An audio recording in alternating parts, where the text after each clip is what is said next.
DMKയെ രൂക്ഷമായി വിമർശിച്ച് തമിഴ്നാട്ടിൽ വിജയുടെ കൂറ്റൻ റാലി. തന്നെ എങ്ങനെ തടയാമെന്ന് മാത്രമാണ് DMK സർക്കാരിന്റെ ആലോചനയെന്ന് വിജയ് പറഞ്ഞു. ഈറോഡിൽ നടന്ന റാലിയിൽ 35,000-ഓളം പേർ പങ്കെടുത്തു.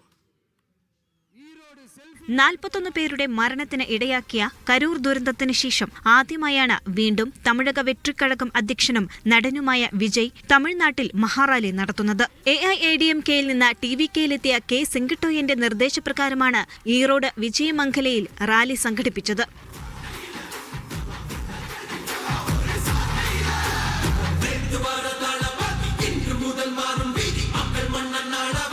DMK സർക്കാരിനെ കടന്നാക്രമിച്ചായിരുന്നു വിജയുടെ പ്രസംഗം. ഈ റോഡിൽ മാത്രമല്ല തമിഴ്നാട്ടിലെവിടെയും വൈദ്യുതി നിരക്കിൽ ഉൾപ്പെടെ വലിയ വർധനവാണെന്നും ഇത് പരിഹരിക്കപ്പെട്ടിട്ടില്ലെന്നും വിജയ് പറഞ്ഞു. എൻ മക്കൾ മാനത്തോടെ മര്യാദയോടെ ഗൗരവത്തോടെ വാഴണം. എൻ മക്കൾ யாருக்கும் கீழே கிடையாது. அப்படி அவங்க கௌரவத்தோட வாழணும்னா அவங்களுக்கான வாழ்க்கை தரம் உயரணும். இதுக்கான வழிகள் அந்த சூழல்களை அந்த கவர்மெண்ட் அமைச்சு கொடுக்கணும். இதுக்கான அந்த திட்டங்களை செயல்படுத்தணும். இதெல்லாம் செஞ்சாதான் அந்த அரசாங்கம் ஒரு நல்ல அரசாங்கம். இதைத்தான் சொல்றோம்.